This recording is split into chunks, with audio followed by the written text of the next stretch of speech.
Oh, what about another thing that's been, well, not rebooted, but renewed? I covered Monarch Legacy of Monsters for the site this past spring, and for someone that enjoys that genre and enjoys that series of movies, it was a good, enjoyable show.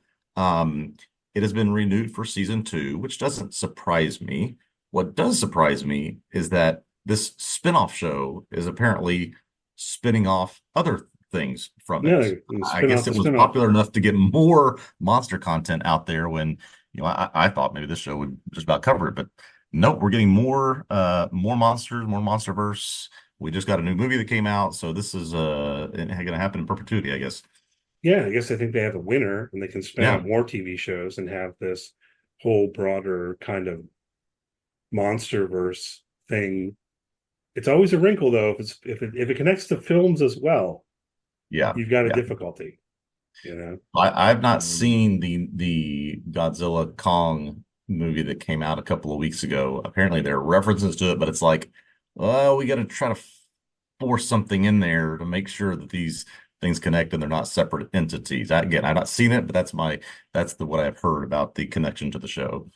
I just feel like a lot of what Marvel did early on, and maybe this continued.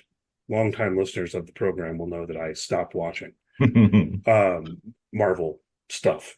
But particularly early on, it seemed like they tried to make things fit together by keeping them separate, if that makes sense. Like Yep. you got Yep. Marvel's Agents of S.H.I.E.L.D., and then a new movie comes out, and like, who cares? It's like they have got one little reference to one thing that happened. Yeah. But you watch the movie and it's like, the world's gonna end, and then like it's supposed to be in the same universe. They're like, we didn't notice.